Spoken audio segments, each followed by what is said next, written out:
안녕하세요. 월간조선 정혜연입니다. 월간조선 최우석입니다. 또 이제 원전 얘기로 이제 원전 얘기를 할 건데요. 우리 정혜연 기자가 만난 이제 학생들이죠. 녹색 원자력 연대 학생들. 이 사람들이 이제 원자력을 전공한 학생들인데 탈원전을 한다고 보니까 이제 밥 먹고 살 일도 막막하겠네요. 그렇죠. 원전과 관련된 일을 못할 가능성이 높지 않습니까? 이 학생들 얘기를 듣고 제가 참 많이 마음이 아팠던 것은 네. 정말 정말 정치적인 노름으로 인해서 네. 공부를 하는 네. 정말 순수한 정말 이공계 공학도들이 네. 너무 타격을 받았는데 이런 얘기 하더라고요. 예전에는 원자력 이렇게 공부한다고 하면은 되게 유망한 그렇죠. 공부한다. 네. 되게 이렇게 정말 이렇게 하다가 어느 날 자기가 보니까 대통령이 바뀌었는데 갑자기 내가 적폐 세력이 돼 있더라. 그리고 지나가다가 친구들이 니네 과 언제 없어져?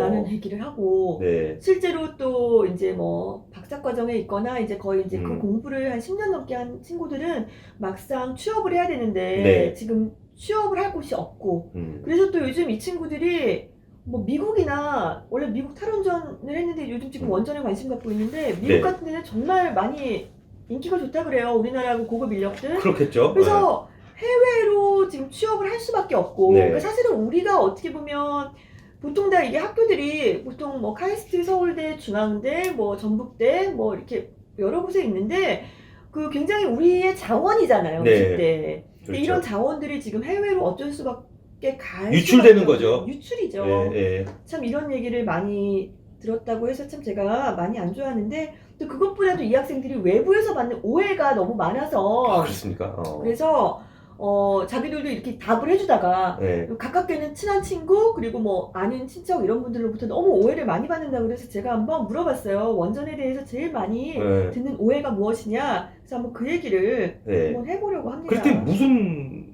오해를 많이 받았다고 하나요? 우선 제일 많이 들은 얘기는 원전이 핵폭탄처럼 터져서 네. 콘크리트 벽을 뚫고 나오는 거죠. 영화를 보고 아마 물어보는 거겠죠, 그거는. 네. 그러니까 이제 핵은 그렇죠. 네. 우라늄을 고농축 우라늄을 해서 이제 계속 증폭을 시켜서 핵 분열을 막 일으켜서 터지게 하는 거고 네. 원전은 쉽게 말해서 그걸 잘 컨트롤해서 우리가 에너지를 얻는 수단으로 쓰는 거거든요. 그러니까 네. 그러니까 핵심은 우라늄이라는 것은 지구상에서 가장 무거운 물질인데 이제 핵 반응을 일으키는 약간의 방사성 능 이제 성질을 띠는데 우라늄 자체는 굉장히 비싼 광물, 그러니까 광물이에요. 이게 뭐 무서워할 게 아니에요. 광물인데 굉장히 비싸지는 않더라고요. 근데 원전이 왜 비싸냐면 그 우라늄을 핵 분열을 해서 일정한 에너지를 내야 되는데 그걸 컨트롤하는 기술, 이게 개발. 거기에는 뭐 전자, 물리, 화학, 생물 모든 이공계 기술이 총 들어가 있고 그거를 이제 컨트롤하는 기술이 가장 주안점이고 이제 우리가 그 고급 기술을 갖고 있는 건데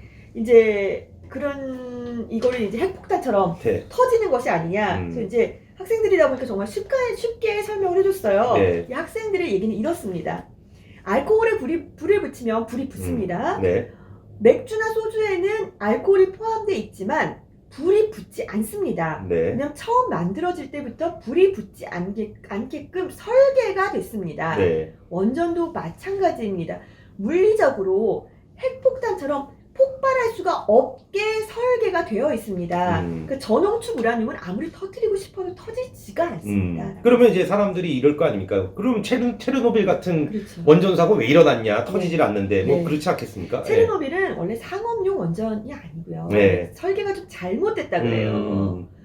굉장히 뭐 수동 저장 이러는데 이거 굉장히 이제 학생들이 복잡하게 설명을 해서 제가 이제 복잡한 내용이라서 복잡하게 할 수는 없지만 그 원전 자체의 설계가 잘못돼 있었고요. 우리나라 원전하고는 전혀 동일선상에서 보면 안 된다. 우리나라 원전 같은 경우는 인위적으로 예를 들어서 누가 가서 뭐를 돌리든지 아니면 뭐를 조작을 하든지 뭐 아무리 인위적으로 사고를 일으키려고 해도 사고가 일어나지 않고 무조건 자동으로 정지하게끔 과학적으로 그렇게 설계가 돼 있다고. 그러니까요. 이게 이제 이런 사건이 일어난 게 벌써 30년 전인데 그 기술이 30년 동안 얼마 발전했겠습니까? 그렇지 않겠습니까? 그런데도 아직도 이런 얘기가 나오는 거죠. 그러니까 이제 또 후쿠시마 원전 사고 얘기도 많이 하는데 근데 사실 후쿠시마 원전 사고는 일본 입장에서는 억울할 거예요. 쓰나미 때문에 이게 무너진 거지 원전이 설계가 잘못되거나 원전이 터진 게 아니지 않습니까? 그렇죠. 예. 근데 이제 우리나라 원전하고 그 후쿠시마 원전하고는 일단 약간 짓는 방식은 다르더라고요. 아, 그렇습니까? 예를 들어서 정말 쉽게 후쿠시마 원전 같은 경우는 우라늄 예를 들어서 이제 분열을 일으켜서 예를 들어 아주 쉽게 설명하면 에너지를 그냥 바로 이렇게 주는 거고요. 네. 우리나라 원전 같은 경우는 에너지를 어떤 하나의 통을 넣었다가 다시 이렇게 넣는, 그러니까 중간에 뭐가 하나 더 있는 직렬식, 거예요. 병렬식이겠네요, 보면. 네, 그런 식으로 간단히 얘기하면 그런데 그거를 좀 복잡하게 얘기합니다만 결론은 일단 우리나라 원전이 훨씬 더 후쿠시마 원전보다 안전하게 만들어져 있고요. 그렇죠. 그 다음에 지진과 쓰나미에 대한 규제가 정말 그 철저해서요. 네. 우리나라 원전에는 후쿠시마에 없었던 1.2m 두께의 철근 콘크리트 경납 건물이 있고요. 네. 이건 뭐냐 하면 모든 안전장치가 정말 다 실패하고 네. 핵 연료가 녹아내리는 네. 그런 최악의 상황이 발생해도 방사능 유출이 없습니다. 네. 실제로 그 미국에서 1979년에 이제 과거 그 쓰리마일 섬 네. 사고가 있었다고 그렇죠, 했잖아요. 그렇죠. 1979년도에. 네. 네. 근데 이제 경납 건물 이제 뭐 안전성 이런 거 입증을 하는데 네. 심지어는 팬텀기로 경납 건물을 이렇게 갖다 박는 그런 이제 신문에 사진이 있어요. 그렇습니다. 네, 갖다 박았어요. 미국은 사이즈가 다르네요. 팬텀기를 한번 박아보네요. 네. 네. 그리고 추돌을 했는데 전혀 손상이 없었다는. 아니 신문에 나와 있으니까 네. 조금만 관심이 있으신 분들은 찾아보시면 될 것 같습니다. 네. 근데 이제 아마 우리나라, 그러니까 일본은 뭐 저주받은 나라라 이제 천재지변이 있다는 우스갯소리도 나오는데 어찌됐든 그 일본의 쓰나미 같은 네. 게 우리나라에도 올 수도 있지 않습니까? 그렇게 그쵸? 되면 예. 그렇죠. 우리나라 지금 내진 설계 기준이 6.5에서 7.0인데요. 네. 왜냐하면 우리나라의 최악의 지진을 가정한 기준이에요. 그러면 또 얘기를 할 수 있을 거예요. 그러면 지진이라는 게 아예 뭐 기록에도 없는 네. 10 이상 뭐 측정 불가능한 보나마나 음모론자들은 그렇게 그렇죠. 말하는데 맞아요. 아니 뭐 우리가 정말 우리가 여태까지 역사적으로 발생한 최악의 기준을 네. 해서 또는 수치를 했습니다라고 해도 아니다. 네. 우리나라에도 9.0 생길 수 있다. 네. 아니다. 10 넘는 것도 가능하다. 네. 뭐 영화처럼 하겠죠.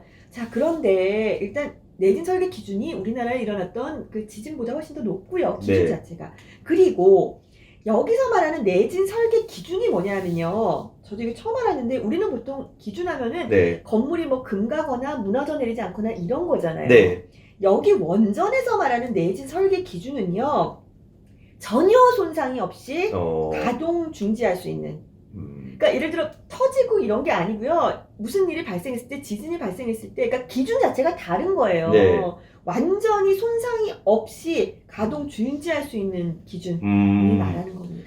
그러니까 우리나라에 일어난 지진 중에도 지진보다도 훨씬 강한 게 와도 안전하게 설계돼 있다. 뭐 이런 그렇죠. 말씀이신데, 그러니까 원전 지역은 뭐 방사선 양이 많다. 뭐 이런 얘기도 있지 않습니까? 그러면 이번에 우리 이제 기사에 네. 이번에 그 또 이경호 기자가 쓴 르포 기사도 있는데 그럼 방사능 원전 있는 지역에서는 네. 사람이 안 살아야 될 거 아닙니까? 아, 그렇죠. 그렇죠. 돈이 없으니까 보조금 받죠. 아니요, 보조금 받는데 네. 방사능 수치가 다른 지역과 전혀 다를 바가 없다고 합니다. 그럼 뭐 어떤 언론들 보면 뭐 이렇게 방사능 뭐 갖다 대면 막 뭐 이렇게 뭐 빠바박 하고 뭐 그런 원전 거는 없는 데 아니에요? 그래서 오히려 원전이 또 특히 가동 중인 지역은 네. 더 실시간으로 철저하게 관리를 하기 때문에 오히려 방사능 수치 뭐 량에 있어서는 더 안전하다라고 합니다. 그러니까 방사능이랑 암을 연결하는 그렇죠. 의견도 있습니다. 그렇죠. 그것도 아닌 모양이죠. 그것도 그 암이라는 거는 그 유전자 손상이 기본적으로 네. 일어나야 암이 생기는 건데 이제 그 암이 예를 네. 들어서 우리 방사능 피폭량이랑 이제 암이 직접적으로 생기려면 뭐 어느 수준 이상 뭐 이렇게 네. 돼야 되잖아요. 근데 현재 이제 과학적으로는 그런 어떤 저설량의 방사능이 암을 일으킨다는 근거는 과학적 근거는 없다고 합니다. 그러니까 근데 뭐 방사능 고등어 방사능 고등어. 뭐 그런 얘기도 있지 않습니까? 한동안 후쿠시마에서 네. 고등어가 뭐 오는데 우리나라 네, 아주 뭐 그냥 먹으면은, 큰일 난다. 그때 기억나요. 우리나라 횟집이 아주 다 문을 닫았었어요. 네.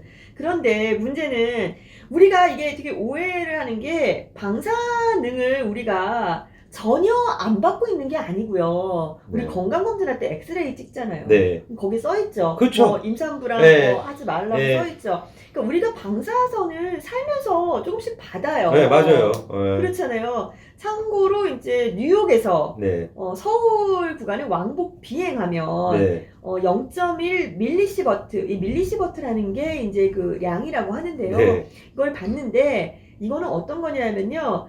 우리가 고등어, 네. 방사능으로 오염된 그 바다의 고등어, 고등어를 매일 200g을 1년 동안 한 73kg 정도 먹었다고 가정하면 네. 그 뉴욕에서 서울 왕복하는 비행기보다 피폭량이 작다고 합니다.